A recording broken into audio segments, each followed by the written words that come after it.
My wealthy uncle took me in when my parents left me behind at 13. 15 years later, Mom arrived at his will, reading expecting millions. Until the lawyer read one line, I shut her up and totally destroyed her ego. My name is Emma Collins, and I was 13 when I found a note on our kitchen fridge that changed everything. Emma, stay at a friend's house. We're going to Florida for the week. Love you.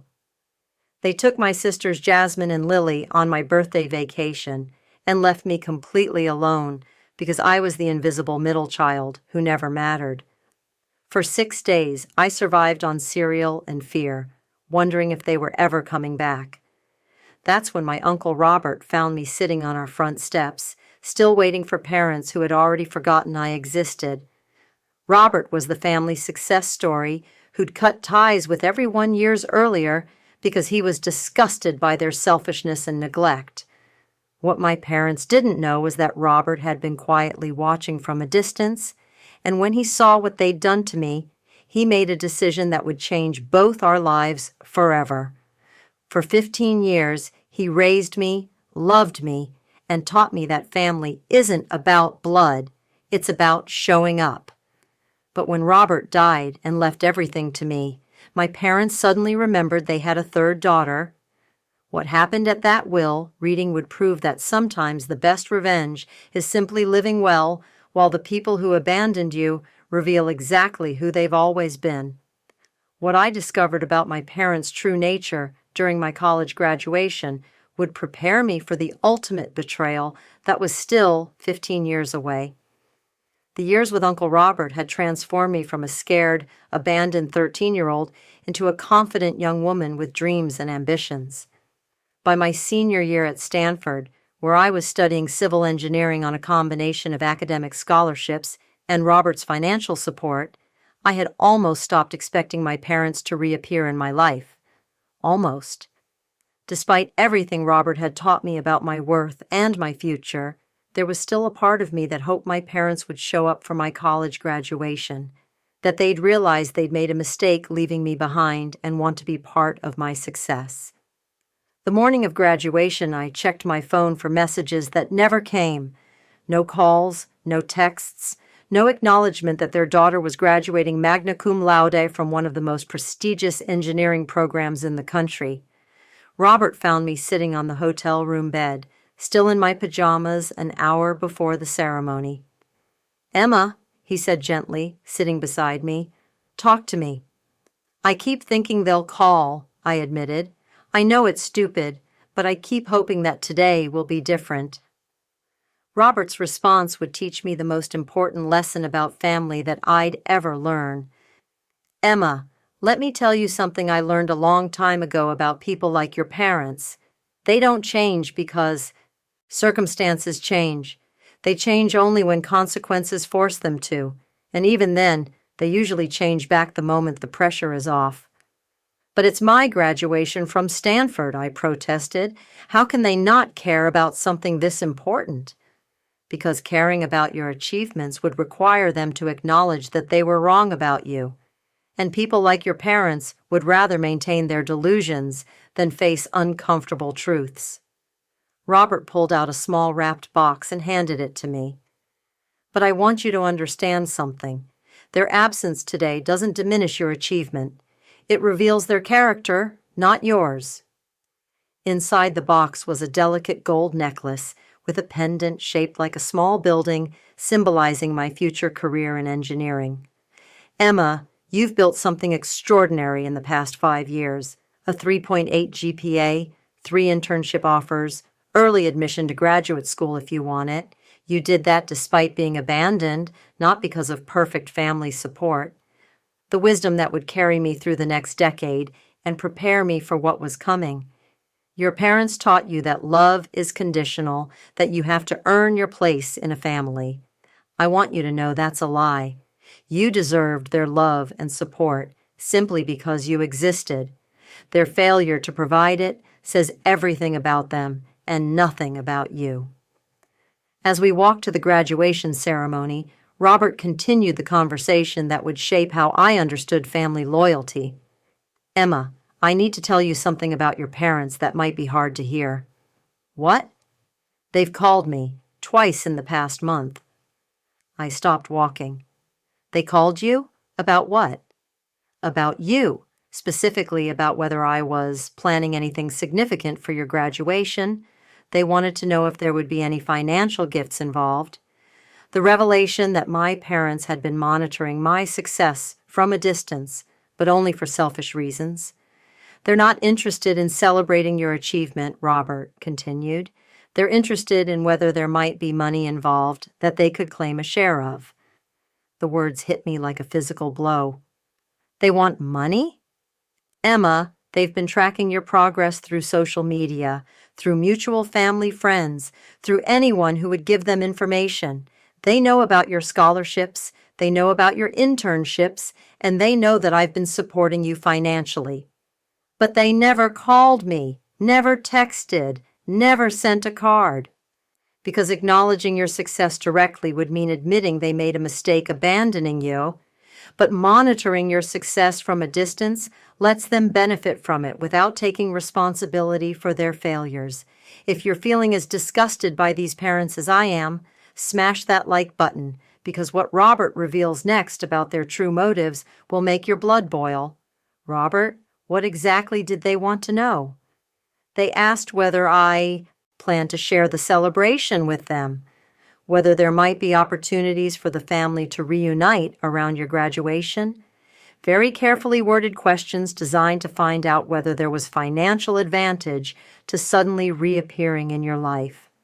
I felt sick. "What did you tell them?" "I told them that they made their choice 15 years ago when they left you behind, and that I wasn't interested in enabling their sudden change of heart." "How did they react?"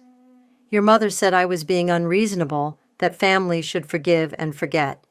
Your father suggested that I was alienating you from your real family by not encouraging reconciliation." The manipulation tactics that revealed exactly who my parents really were. "They actually used the phrase, 'real family'?" I asked. Direct quote, "as if the man who found you abandoned and raised you for 5 years was somehow less real than the parents who drove away and never looked back." We reached the graduation venue, where hundreds of families were gathering to celebrate their children's achievements. I watched parents hugging their graduates, taking pictures, beaming with pride. For a moment, the old sadness threatened to overwhelm me. But then I looked at Robert, who was wearing a suit and tie and carrying a professional camera to document my day. This man who wasn't obligated to love me but chose to anyway. This man who had shown up for every important moment when my biological parents couldn't be bothered. "You know what?" I said, straightening my shoulders. "They don't deserve to be here. This achievement belongs to us, to you and me. They don't get to take credit for work they didn't support or celebrate success they didn't believe in." Robert smiled, and I could see pride shining in his eyes. Now that's the Emma I raised, strong, clear-sighted, and unwilling to let other people's failures define her worth. The graduation day that would prove Robert had raised me to value authentic relationships over biological obligations. The ceremony was beautiful. When my name was called for the Dean's List recognition, Robert cheered louder than anyone else in the auditorium. When I walked across the stage to receive my diploma, he was standing and applauding, his camera capturing every moment. After the ceremony, as other families gathered for celebration dinners, Robert and I went to a quiet restaurant overlooking the San Francisco Bay. He ordered champagne and made a toast that I'll never forget. "To Emma Collins," he said, raising his glass, "who proved that family is about choice, not chance, who built something extraordinary out of difficult circumstances, and who will go on to build bridges, both literal and metaphorical, for the rest of her life." As we clinked glasses, I felt a contentment I'd never experienced before. I didn't need my parents' approval or presence to validate my achievements. I had something better. A chosen father who valued me for exactly who I was. But what Robert told me over dinner would prepare me for the challenge that lay ahead. "Emma, I need to discuss something with you that might seem premature, but I think it's important." "What's that?" "My will and estate planning." I nearly choked on my champagne. "Robert, you're only 58. Why are we talking about wills?" "Because I love you, and I want to make sure you're protected if anything happens to me. But more than that, I want you to be prepared for how your biological family might react."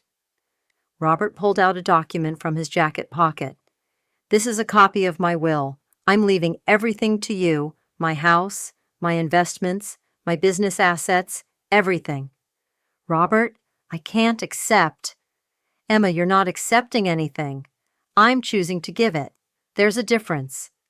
The conversation that would determine my entire future and set the stage for the ultimate confrontation. "But what about other family members? Your brother, my father? Won't they expect something?" Robert's expression hardened. "Emma, let me be very clear about something. The family that abandoned you 15 years ago has never shown any interest in my life except when they needed money. Your father has called me exactly 3 times since you've been living with me. Once to borrow money for a vacation, once to ask if I'd co-sign a loan, and once to ask about your graduation. He never called to check on me? Never once. Not to ask how you were adjusting, not to see if you needed anything, not even to ask if you were happy. Their only interest has been financial." Robert continued, "The will is ironclad. I've had 3 different lawyers review it to make sure it can't be contested. But Emma, I want you to be prepared for the fact that when this document becomes relevant, your biological family will suddenly remember you exist. You think they'll contest it? I think they'll try everything they can to get their hands on money they believe they're entitled to, and I want you to be strong enough to stand up to them when that time comes. The prophetic warning that would prove accurate down to the smallest detail. Robert, how much money are we talking about?" He was quiet for a moment.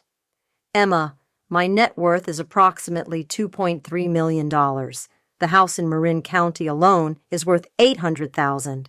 The investment portfolio is worth about $1.2 million. The business assets add another $300,000. I stared at him in shock. I'd known Robert was successful, but I'd never realized the extent of his wealth. That's life-changing money." "Yes, it is. And Emma, I guarantee you that your parents have been speculating about it for years. When they find out it's all going to you, they'll claim you manipulated me, that you isolated me from my real family, that you took advantage of an old man's generosity. But that's not true." "Of course it's not true. But truth has never been your parents' strong suit. They'll create whatever narrative serves their financial interests. The education and family manipulation that would save me from falling for their lies years later." "How do you know they'll react that way?"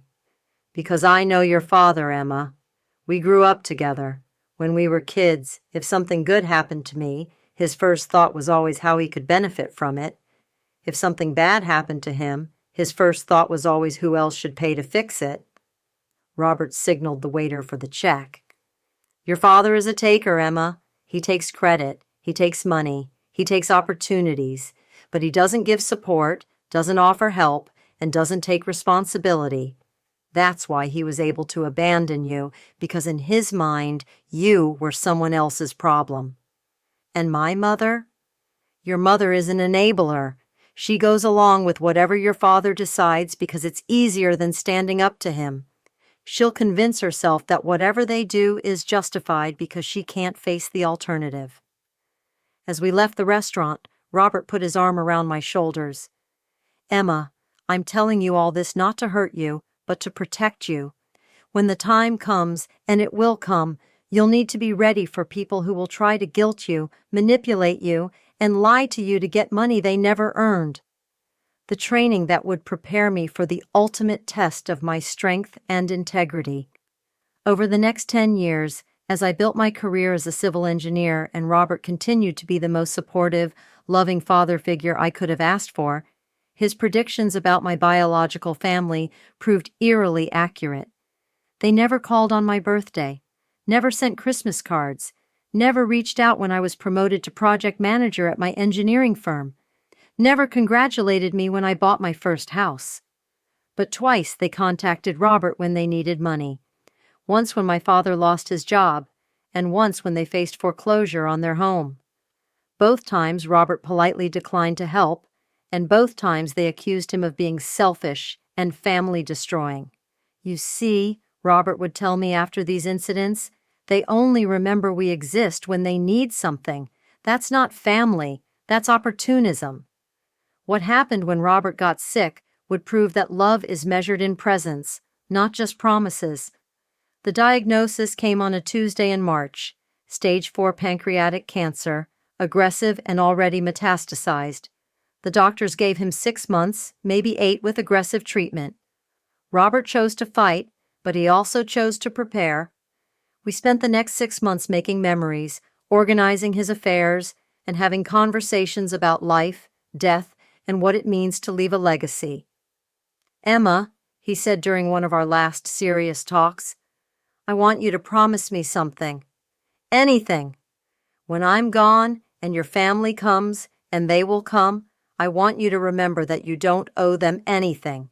Not money, not explanations, not apologies for the life you built without them." "Robert, promise me. Promise me you won't let them make you feel guilty for being loved when they chose not to love you." The promise that would give me the strength to face what was coming. I held his hand, thin now from the cancer treatments, but still strong enough to squeeze mine. "I promise." Robert died on a quiet Sunday morning in November, with me holding his hand and reading him passages from his favorite book. His last words were, "You wrote your own story, Emma. Be proud of every chapter." The funeral was scheduled for the following Friday. I'd planned a small service for his few close friends, his business associates, and the neighbors who'd become like family over the years. But what happened the night before the funeral would show me that Robert's predictions about my family were about to come true. I was at Robert's house, now my house, according to the will, sorting through final arrangements when the doorbell rang at 9 p.m. Through the peephole, I saw 2 people I hadn't laid eyes on in 15 years, my parents. They looked older, grayer, more worn down by whatever life they'd chosen after abandoning me. But their expressions were the same combination of entitlement and false concern that I remembered from childhood. "Emma," my mother said when I opened the door, "we came as soon as we heard about Uncle Robert. We're so sorry for your loss. If this sudden reappearance of the parents who abandoned her has you as angry as I am, hit that subscribe button because what they say next will prove they haven't changed one bit." "How did you find out he died?" I asked, not inviting them in. "Family friend mentioned it," my father said vaguely. "We wanted to pay our respects. After 15 years of no contact." My mother's face took on a wounded expression. "Emma, we know there have been misunderstandings, but family is family. In times of grief, we should come together." "Misunderstandings," I repeated. "Is that what you call abandoning your 13-year-old daughter?" "You were never abandoned," my father said, his voice taking on an edge. "You had a place to stay. Robert volunteered to take you in. After you left me alone for 6 days. We made arrangements," my mother insisted. "We thought you'd be fine." The lies they told themselves to justify their abandonment were exactly what Robert had predicted. "What do you want?" I asked directly. My parents exchanged a look, the same kind of conspiratorial glance I remembered from childhood when they were planning something I wouldn't like. "We want to be here for the funeral," my mother said. "Robert was my brother-in-law. We have a right to mourn him." "And after the funeral?" Another exchanged look. "Well," my father said carefully, "we assume there will be estate matters to discuss, legal arrangements, family assets, that sort of thing." "Family assets," I repeated. "Assets belonging to a family you cut ties with 15 years ago. Emma, you're being unreasonable." "Oh," Mother said. "Whatever problems there were in the past, Robert was still our family. His estate should be handled by the family." the moment when they revealed exactly why they'd suddenly remembered I existed. "Which family?" I asked. "The family that raised him? The family that abandoned his ward? Or the family that never called, never visited, never showed interest in his life until the day after he died?" My father's patience was wearing thin. "Emma, you're obviously upset about Robert's death, but you can't let grief cloud your judgment about legal responsibilities." "Legal responsibilities?" "Robert's estate needs to be divided among his rightful heirs. That includes his brother, your father, and potentially other family members." "What about me?" I asked. "Do I factor into your calculations about rightful heirs?" "Of course," my mother said quickly. "You lived with Robert, so you should certainly receive something appropriate for your care over the years." "Something appropriate," I repeated, "like a thank you gift for being taken in by my wealthy uncle?" "Emma," my father said, his voice becoming firm, "we need to discuss this rationally. Robert was a successful man with significant assets. Those assets belong to his blood family, regardless of temporary living arrangements." The phrase, temporary living arrangements, that revealed exactly how they'd rationalize their abandonment. "Temporary living arrangements," I said slowly. "Is that how you describe a 15-year relationship where he raised me, put me through college, and taught me everything I know about being a decent human being?" "Robert was generous," my mother acknowledged, "but generosity doesn't create inheritance rights." "Doesn't it?" I asked. "What creates inheritance rights? Biology? Because if that's the case, where were his biological family members when he was dying of cancer for 6 months?" The question hung in the air uncomfortably. "We didn't know he was sick," my father said defensively, "because you never called him, just like you never called me." "Emma, this hostility isn't productive," my mother said. "We're here now. That should count for something." The manipulation tactic that would prove they hadn't changed at all. "You're here now because a wealthy man died and you think you deserve his money. That's not the same thing as being family." "We are family," my father insisted, "and we have legal rights that can't be wished away by sentiment." "Legal rights," I repeated. "Based on what? A relationship you abandoned? Support you never provided? Love you never showed?" "Based on blood," my father said firmly. "Robert was my brother. That creates legal inheritance rights regardless of personal relationships." I looked at these two people who shared my DNA but had never shared my life, and I understood exactly what Robert had been preparing me for. "The will reading is tomorrow at 2 p.m., I said. Robert's lawyer's office downtown, if you want to contest it. Whatever's in the will, you can do it through proper legal channels." "Contest?" My mother looked shocked. "Emma, we're not here to contest anything. We just want to ensure the estate is handled fairly." "Fairly according to whom?" "According to law," my father said. "According to family relationships, according to what's right." The setup for the ultimate confrontation that would finally settle 15 years of abandonment and resentment. "Fine," I said. "We'll see what Robert thought was right when his will is read tomorrow." As I started to close the door, my mother put her hand out to stop me. "Emma, wait. Can't we come in? Can't we talk about this as a family?" "We stopped being a family when you drove away and left me behind," I replied. "See you tomorrow at the lawyer's office." I closed the door and stood there for a moment, my heart racing with adrenaline and old pain. But underneath those feelings there was something else. Confidence. Robert had prepared me for exactly this moment, and I was ready. Tomorrow's will reading would prove that Robert had been preparing for this confrontation too, and his final gift to me would be more than just money, it would be vindication. The next 24 hours would determine whether 15 years of love, guidance, and genuine family relationships could triumph over biological entitlement and selfish manipulation. And I had a feeling that Robert's final lesson was going to be his most powerful yet. The morning of the will reading, I woke up in Robert's house, my house, feeling a strange combination of grief and anticipation. The funeral had been beautiful, but painful. with Robert's close friends sharing stories about his kindness, his business acumen, and his devotion to the niece he'd raised as his own daughter. My parents had attended, sitting in the back row and speaking to no one. They'd approached me afterward with condolences that felt rehearsed and hollow, asking again about estate arrangements and family obligations. I'd told them to save their questions for the lawyer. Now, as I dressed for the will reading in the navy blue suit Robert had bought me for my first job interview, I could hear his voice in my head. "Emma, remember that you don't owe anyone an explanation for being loved."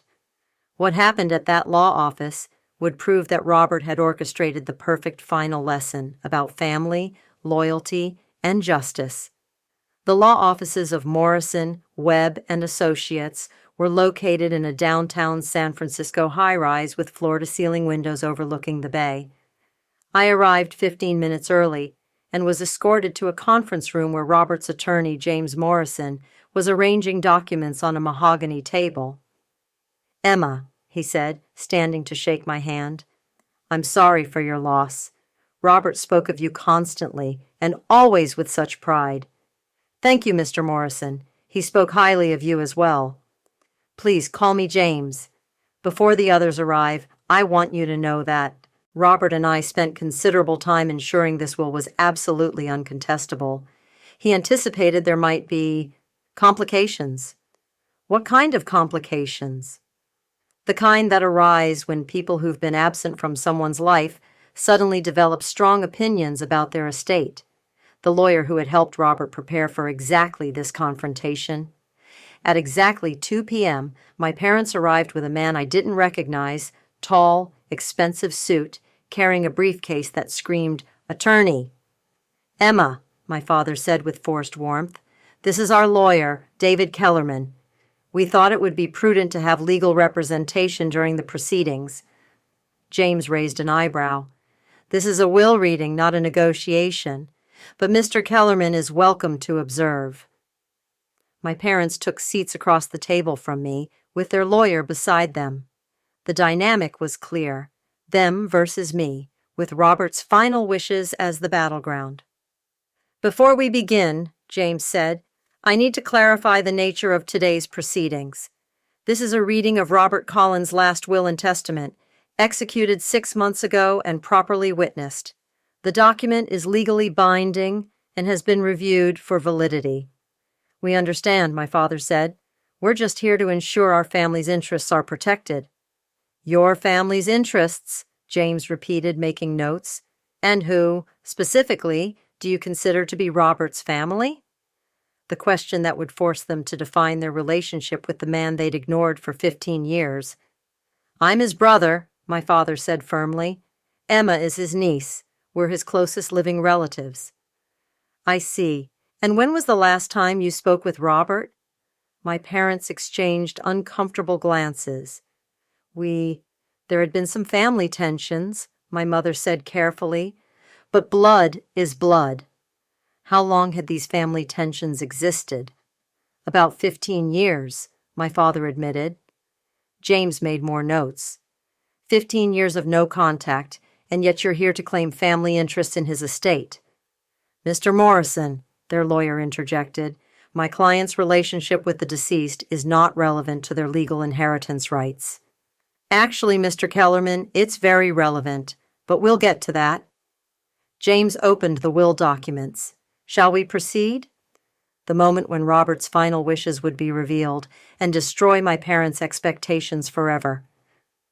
"The last will and testament of Robert James Collins," James began reading, "executed on May 15th of this year, being of sound mind and body." The formal language continued for several minutes, covering the revocation of previous wills and the appointment of James as executor. My parents listened impatiently, clearly waiting for the distribution of assets. "Now we come to the bequests," James continued. "To my brother Thomas Collins and his wife Margaret Collins, who abandoned their 13-year-old daughter and never looked back, I leave the sum of $1 each, along with this message: you reap what you sow." The silence in the room was deafening. My parents' faces went through a remarkable transformation: shock, disbelief, and finally, fury.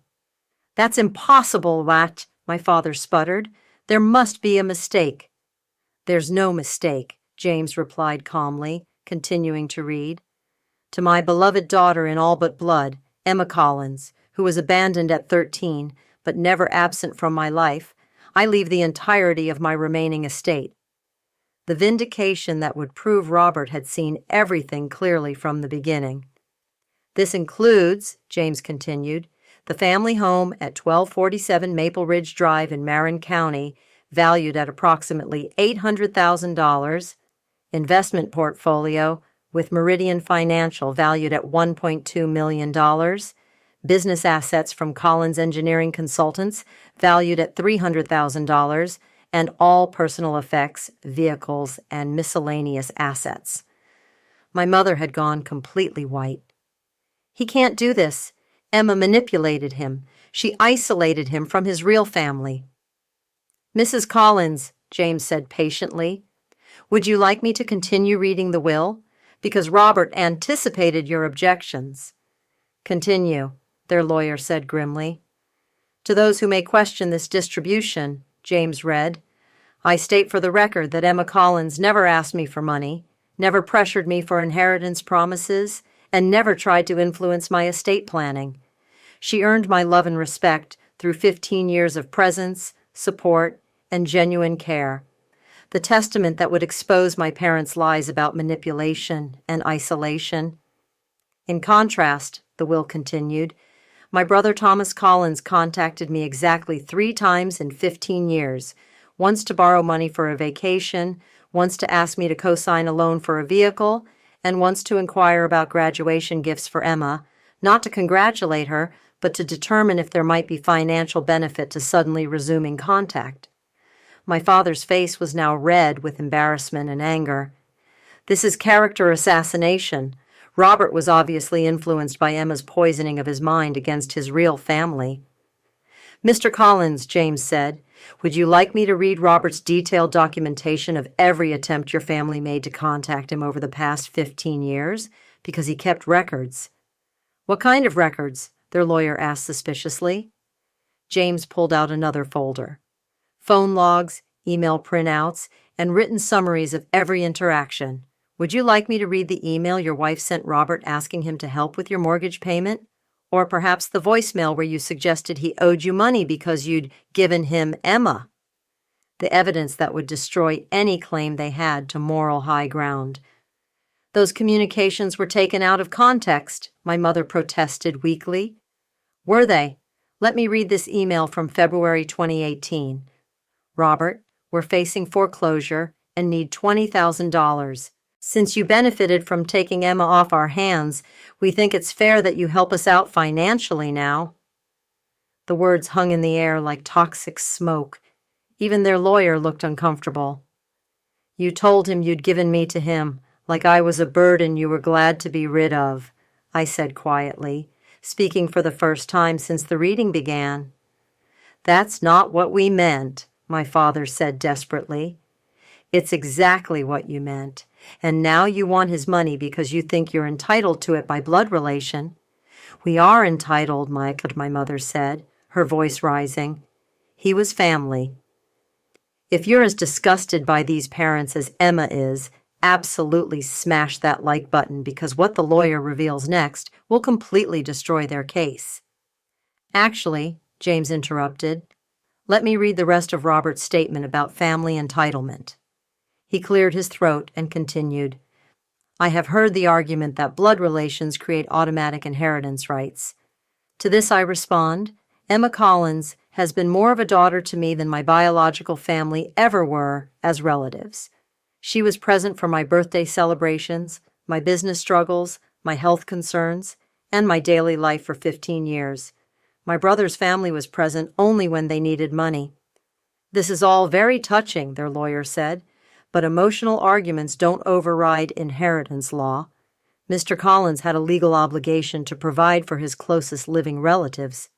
"Mr. Kellerman," James replied with a slight smile, "I think you should research California inheritance law more carefully. There is no legal obligation to leave assets to estranged family members. The law supports the right of testators to distribute their assets according to their wishes, provided they're of sound mind. We'll contest the will, my father declared, on grounds of undue influence and mental incompetence. The threat that would trigger Robert's final protection for me. You're certainly free to try, James said. But let me share some additional information that Robert included specifically for that possibility. He opened another folder. Robert underwent comprehensive psychological evaluation 2 months before his death, specifically to establish mental competence for estate planning purposes. The evaluation was conducted by Dr. Sarah Henderson, a court-certified psychiatrist. And, their lawyer asked, Dr. Henderson's report states that Robert was exceptionally clear-minded, emotionally stable, and fully aware of the implications of his estate planning decisions. She specifically notes that his choices were based on rational evaluation of family relationships and decades of observed behavior patterns. James continued, additionally, Robert provided detailed written explanations for every decision in his will, including specific examples of why he chose to disinherit his brother's family. What kind of examples? I asked, curious despite myself. The documentation that would prove Robert had been paying attention to everything. Well, for instance, he documented the fact that neither of your parents attended your high school graduation, your college graduation, or any other significant life event. He noted that they never sent birthday cards, Christmas gifts, or any acknowledgement of your existence. We didn't know where she was living, my mother protested. Robert's address has been the same for 20 years. You contacted him when you needed money, so you clearly knew how to reach him. You simply chose not to include Emma in those communications. James pulled out another document. Robert also documented the 2 occasions when your father explicitly told him that Emma was his responsibility now, and that you'd done your part by allowing him to take her in. Those were private conversations, my father said angrily, which Robert carefully documented because he recognized that you were abandoning your daughter permanently while maintaining the option to benefit from her relationship with him later. The strategic thinking that proved Robert had been protecting me from the beginning. Mr. Morrison, their lawyer said, what would it take to reach a settlement that avoids costly litigation? Mr. Kellerman, there's nothing to settle. The will is clear, legal, and uncontestable. Your clients abandoned their daughter and ignored their brother for 15 years.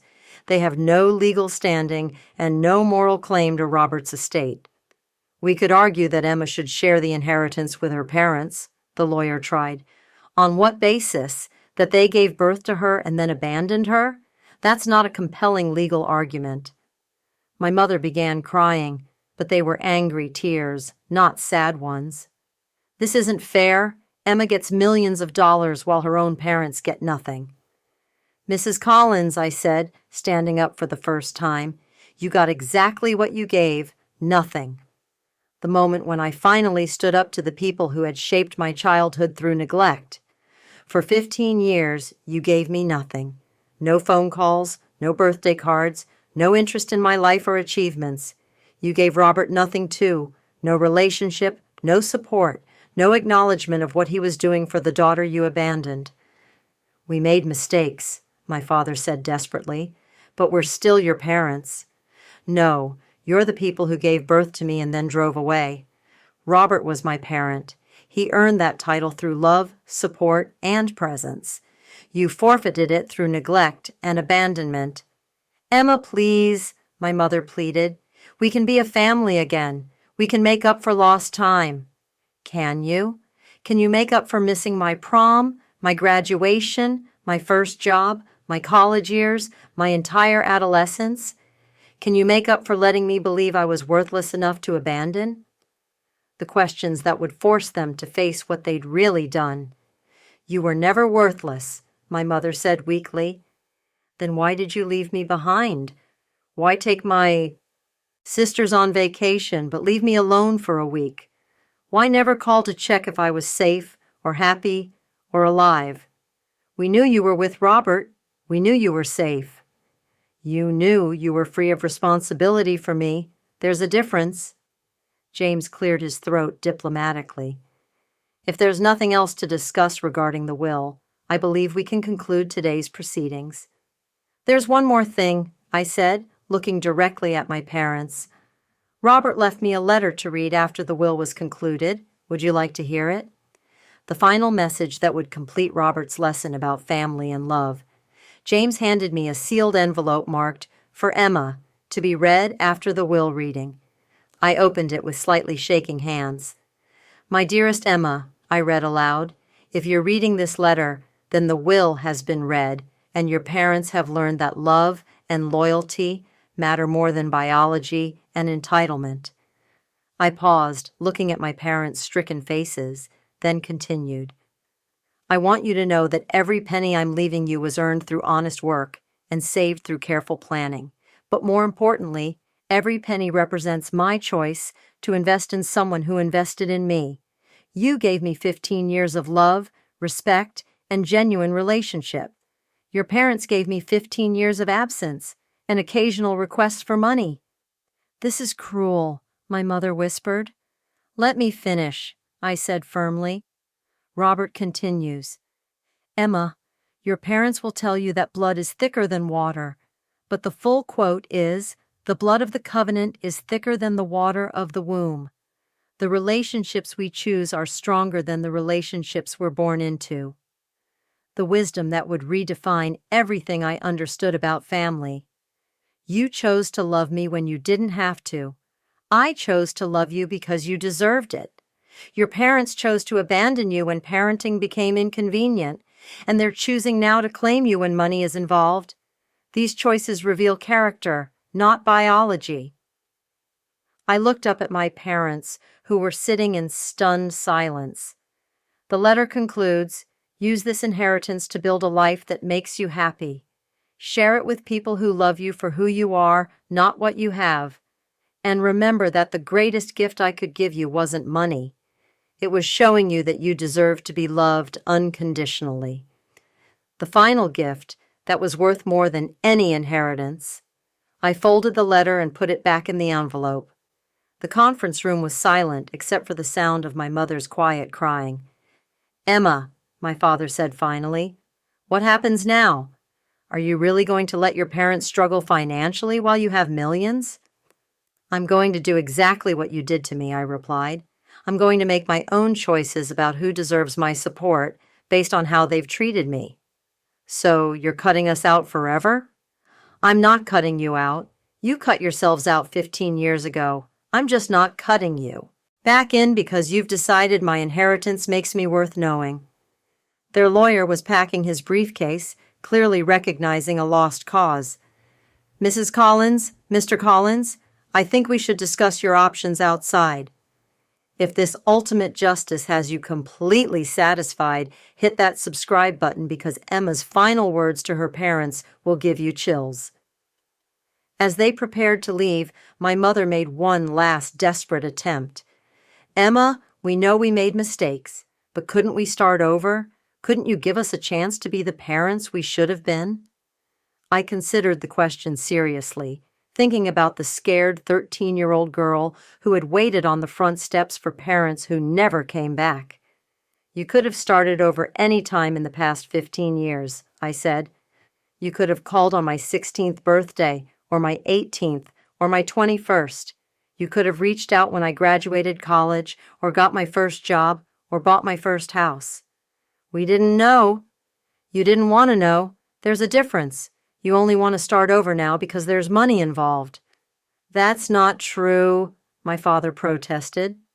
"Isn't it? If Robert had died broke, would you be here asking for a relationship? If I were still the abandoned daughter with no inheritance, would you be interested in making amends?" The truth that neither of them could deny. The silence answered my question more clearly than words could have. "Here's what I'll do," I said finally. "If you can go 1 year, 365 days, without asking me for money, without mentioning the inheritance, without trying to benefit financially from knowing me, then I'll consider having coffee with you." "A whole year?" my mother asked. Robert gave me 15 years of unconditional love. I think 1 year of proving your motives aren't purely financial is reasonable. And if we do that, if we prove we want a relationship for the right reasons, then we'll see. But understand that forgiveness isn't the same as forgetting. Even if we rebuild some kind of relationship, I'll never forget what you taught me about conditional love when you drove away and left me behind. The boundary that would protect me while leaving the door open for genuine change. My parents left the law office looking defeated and confused, as if they couldn't understand how their abandoned daughter had become someone capable of standing up to them. Their lawyer followed, probably already calculating how to explain to them that contesting the will would be expensive and futile. James and I remained in the conference room after they left. "How do you feel?" he asked. "Sad for the 13-year-old girl who waited for them to come back," I said honestly, "but proud of the woman Robert helped me become." He would be proud too. "Emma, in 30 years of practicing law, I've never seen someone handle family manipulation with such grace and strength. Robert taught me that self-respect isn't selfish. He taught me that I don't owe people love just because they're related to me." 1 year later, I received a birthday card in the mail. It was simple, store-bought, with a handwritten message inside. "Happy 29th birthday, Emma. We've been thinking about you and hoping you're well. We understand if you don't want to respond, but we wanted you to know we remember. Love, Mom and Dad." There was no mention of money, no request for contact, no suggestion of inheritance sharing, just acknowledgement of my birthday and respect for my boundaries. I called James to ask if my parents had tried to contest the will or pursue any legal action against the estate. "Nothing," he reported. "Complete radio silence from a legal perspective. Whatever they're doing, they're respecting the process you established." The small gesture that suggested people might actually be capable of change. 6 months later, another card arrived, this time for Christmas. Again, no requests, no financial discussions, just a simple acknowledgement of the holiday and hope that I was well. I began to wonder if losing the inheritance had forced my parents to confront who they'd really been, just as being abandoned had forced me to discover who I could become. 2 years after Robert's death, I made a decision that would test whether forgiveness was possible. I called my mother on a Tuesday afternoon in March. "Hello?" Her voice sounded older, more uncertain than I remembered. "Hi, Mom. This is Emma." The silence on the other end lasted so long I thought she might have hung up. "Emma," she finally whispered. "Oh my God, Emma? How are you?" "I'm well. I'm calling because it's been 2 years since the will reading, and you've honored the boundary I set. I think it's time for that coffee." The meeting that would determine whether any relationship could be salvaged from 15 years of abandonment. We met at a small cafe in downtown San Rafael, neutral territory, where neither of us had history. My parents looked smaller than I remembered, humbled by whatever journey they'd taken since losing their claim to Robert's money. "Emma," my father said as we sat down, "we want you to know that we've been in therapy, individual and couples therapy, trying to understand how we became the kind of people who could abandon our own daughter." "What did you learn?" I asked. "That we were selfish, immature, and completely unprepared to be parents," my mother said. "That we saw children as accessories to the life we wanted rather than people who deserved love and support. And that we spent 15 years convincing ourselves that leaving you with Robert was what was best for you, when really it was what was easiest for us," my father added. The honesty that suggested genuine self-reflection rather than manipulation. "Are you expecting forgiveness?" I asked. "We're hoping for the chance to earn it," my mother replied. "We know we can't undo the damage we did, but we want you to know that we finally understand what we lost when we drove away from you." "What did you lose?"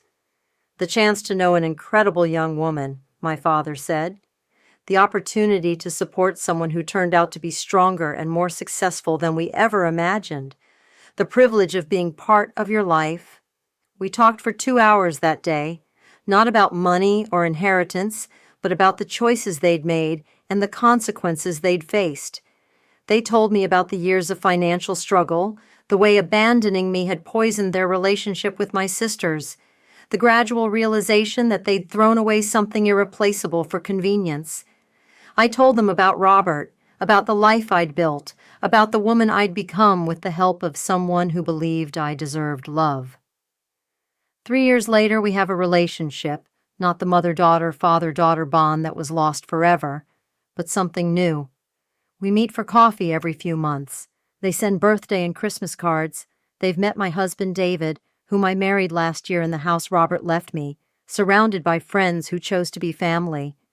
My parents will never be my family in the way Robert was family, but they've become people I can respect for their willingness to face what they did and work to become better. If this incredible journey from abandonment to inheritance to eventual healing has moved you, absolutely destroy that like button and subscribe for more amazing stories of people who learned that family is about choice, not chance. Sometimes people ask if I regret not sharing Robert's inheritance with my biological parents. The answer is simple. Robert's money was never theirs to claim. But more importantly, sharing it with them would have robbed them of the opportunity to discover who they could become when money wasn't available to solve their problems. The final lesson that losing everything can be the first step toward finding yourself.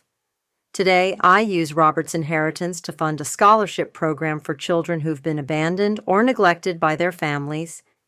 Every year, we help 12 kids go to college, giving them the chance Robert gave me to build lives based on merit rather than biology. The scholarship is called the Robert Collins Foundation for Chosen Family, because Robert taught me that the most important relationships are the ones we choose to build and maintain through love, not obligation. The legacy that proves the best revenge isn't destroying people who wronged you. It's using their mistakes to help others avoid the same pain. My parents volunteer at the foundation now, helping kids understand that abandonment by toxic family members isn't a judgment on their worth. It's freedom to find people who will value them properly. It's taken them 5 years to get to the point where they could face other abandoned children and acknowledge the damage that parental neglect causes. But they're doing the work slowly and genuinely, because sometimes the most profound transformation comes from losing everything you thought you deserved and discovering what you're actually capable of becoming. Robert's final gift wasn't the money. It was teaching me that love is a choice we make every day, and that family is something we build through presence, not something we inherit through blood. The 13-year-old girl who was abandoned on her birthday grew up to understand that being thrown away by the wrong people was the first step toward being chosen by the right ones. And sometimes, if you're very patient and very lucky, the people who threw you away can learn to become worthy of being chosen again. That's not revenge. That's redemption. And that's the kind of legacy Robert would have wanted. Not just money passed down, but wisdom passed forward and love multiplied rather than hoarded. The inheritance that really mattered was never about the money. It was about learning that you deserve to be loved and that the right people will choose to love you without conditions, calculations, or ulterior motives. That's the lesson worth more than any will could ever contain.